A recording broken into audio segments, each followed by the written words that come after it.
ओम नमः शिवाय। श्री उमा संहिता 26वां अध्याय। काल चक्र निवारण का उपाय।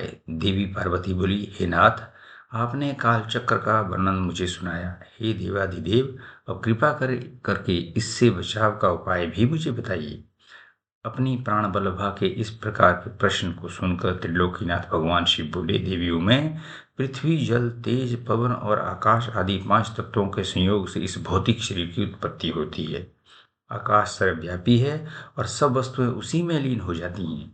एक बार मैंने क्रोधवश काल को जला दिया था।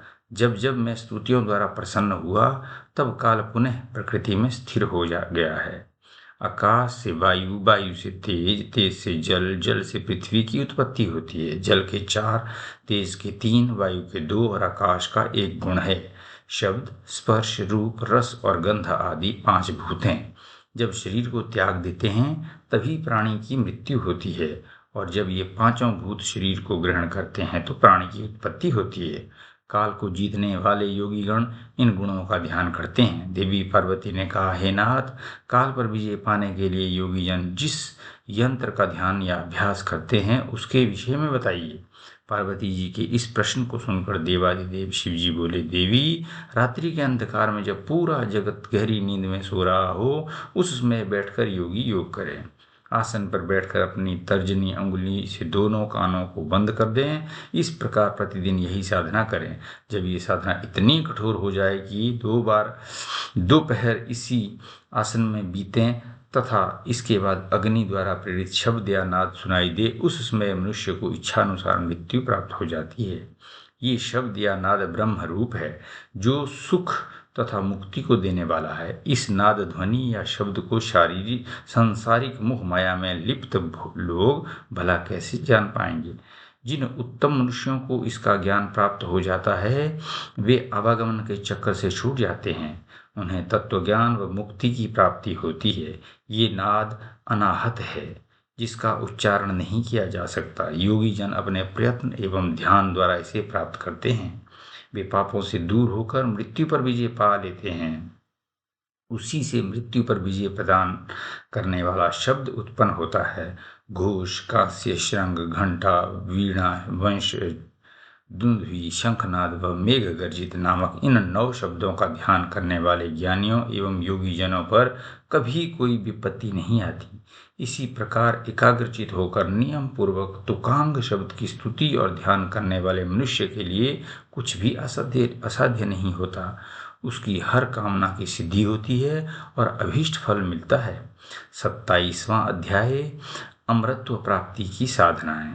पार्वती जी बोली, हे प्रभु, यदि आप मुझ पर प्रसन्न हैं तो मुझे ये बताएं कि योगी जन वायु के पद को कैसे प्राप्त करते हैं। ये सुनकर महादेव जी बोले, हे कल्याणी, जिस प्रकार दरवाजे की देहरी पर रखा दीपक घर के अंदर और बाहर दोनों ओर प्रकाश करता है, उसी प्रकार हमारे हृदय के भीतर स्थित वायु भी अंदर और बाहर दोनों ओर प्रकाश करती है। ज्ञान, विज्ञान और उत्साह सभी का मूल वायु ही है। इसलिए जिसने वायु पर अपनी विजय प्राप्त कर ली है, उसे पूरे जगत पर विजय प्राप्त हो जाती है। जिस प्रकार लोहार मुख से फूंकनी में फूंक भरता हुआ अपने काम में लगा रहता है, उसी प्रकार संत और योगी जन भी अपने अभ्यास में लगे रहते हैं। अभ्यास करते करते जब वे पारंगत हो जाते हैं तो वे आसन से 10 अंगुल ऊपर उठ जाते हैं। प्राणायाम में सिर एवं व्याहृतियों के साथ गायत्री मंत्र का जाप करते हुए प्राणवायु को रोका जाता है और अंदर स्थित वायु को नाक के रास्ते बाहर फेंका जाता है। इसे करने से बड़ा उत्तम फल मिलता है। योगी जनों को एकांत स्थान पर, जहाँ सूर्य चंद्र का प्रकाश हो, सोना चाहिए। आँखों को उंगलियों द्वारा बंद करके ध्यान मग्न होने पर योगी जनों को ईश्वर की ज्योति के दर्शन होते हैं। जब योगी जनों को इस प्रकार अंधकार में ईश्वर ज्योति के दर्शन हो जाते हैं, तब वह योगी परम सिद्ध हो जाता है। उसे अनेक सिद्धियां प्राप्त हो जाती हैं। वह जीवन मृत्यु के बंधन से मुक्त हो जाता है और उसे मोक्ष रूपी परम तत्व की प्राप्ति हो जाती है। इस प्रकार ध्यान करने वाले योगियों को तुरीय गति प्राप्त हो जाती है। 28वां अध्याय, छाया पुरुष का वर्णन। श्री पार्वती जी शिव जी से पूछने लगी कि भगवान, आपने मुझे काल और वचन का वर्णन किया, अब मुझे छाया पुरुष के श्रेष्ठ ज्ञान को बताइए। भगवान शिव बोले, श्वेत वस्त्र धारण करके धूप दीप प्रज्वलित करके ओम नमः भगवते रुद्राय नामक 12 अक्षरों के मंत्र का जाप करते समय जब मनुष्य को अपनी छाया दिखाई देने लगे तो उसे ब्रह्म की प्राप्ति होती है। यदि ऐसी छाया बिना सिर के दिखाई दे तो 6 महीने में मृत्यु हो जाती है। शुक्ल वर्ण होने पर धर्म वृद्धि होती है, कृष्ण वर्ण पाप, रक्त वर्ण पर बंधन, पीठ पर शत्रु का भय होता है। यदि नाक कटी दिखे तो विवाह, बंधु, मृत्यु, भूख का डर होता है। इस प्रकार जब मनुष्य को छाया पुरुष दिखाई दे तो उसे नवाक्षर मंत्र का मन में जाप करना चाहिए। इस प्रकार 1 वर्ष तक इसे जपने से सभी सिद्धियों की प्राप्ति होती है। अब मैं तुम्हें एक गुप्त विद्या के बारे में बताता हूँ। ये विद्या ब्राह्मणों के सिर पर विद्यमान होती है। ये विद्या सभी विद्याओं की माता कहलाती है। वेद भी प्रतिदिन इसकी स्तुति करते हैं। इस विद्या को खेचरी नाम से जाना जाता है। ये विद्या अदृश्य, दृश्य, चला, नित्या, व्यक्ता, अव्यक्ता और सनातनी कहलाती है। ये वर्ण रहित, वर्ण सहित बिंदु मालिनी है। इस विद्या का दर्शन करने वाले योगी का जन्म सफल हो जाता है। इसलिए योगी जन को अपने ज्ञान और विद्याओं का नित्य अभ्यास करना चाहिए। अभ्यास से सभी सिद्धियां सिद्ध होती हैं। 29वां अध्याय, आदि सृष्टि का वर्णन। सूत जी बोले, हे ऋषिगण, सत और असत का परम स्वरूप प्रधान पुरुष परमात्मा ही ब्रह्मा जी के रूप में सृष्टि को उत्पन्न करते हैं। वे ही सृष्टि के रचयिता हैं। विष्णु जी इस सृष्टि का पालन और शंकर जी इसका संहार करते हैं।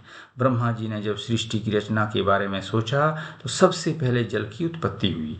जल को नरक पुत्र कहा जाता है और जल में नारायण रहते हैं। ब्रह्मा जी ने स्वयं यज्ञ किया और स्वयंभू को कहलाए, स्वयंभू कहलाए। जल में सर्वप्रथम एक अंडा हुआ जिसके 2 भाग हिरण्यगर्भ ने किए। अंडे के 2 भाग आकाश और पृथ्वी हुए। ब्रह्मा जी ने अधोभाग में 14 भुवन, मध्य में आकाश की रचना की। उन्होंने ही जल के ऊपर पृथ्वी की रचना की। आकाश में 10 दिशाओं की रचना हुई। ब्रह्मा जी ने तत्पश्चात मन, वाणी, काम, क्रोध, रूप और रति की भी रचना की। मरीचि, अत्रि, अंगिरा, पुलत्स्य, पुलह, ऋतु, वशिष्ठ, महामुनि, तेजस्वी ऋषियों के रूप में विश्व प्रसिद्ध हुए। ये सब ऋषि ही सप्तऋषि के नाम से जाने जाते हैं और इनका वर्णन सभी पुराणों में किया गया है। पुराणों और सप्तऋषि रचना के पश्चात यज्ञ सिद्धि के लिए ऋग, यजु, साम और अथर्व वेदों का निर्माण ब्रह्मा जी ने किया। तत्पश्चात उन्होंने देव पूजन किया। वक्षस्थल से पितर, जंघाओं से मानव एवं जंघा के नीचे के भाग से दैत्य बनाए गए। इस प्रकार ब्रह्मा जी ने सारी सृष्टि की रचना पूरी की, परंतु उनकी बनाई गई इस सृष्टि में विकास न होता देखकर ब्रह्मा जी ने प्रकृति और पुरुष को बनाया, जिन्होंने सृष्टि का निर्माण किया। भगवान नर और नारायण द्वारा बनाई गई सृष्टि प्रजा अमैथुन सृष्टि से उत्पन्न हुई। ओम नमः शिवाय।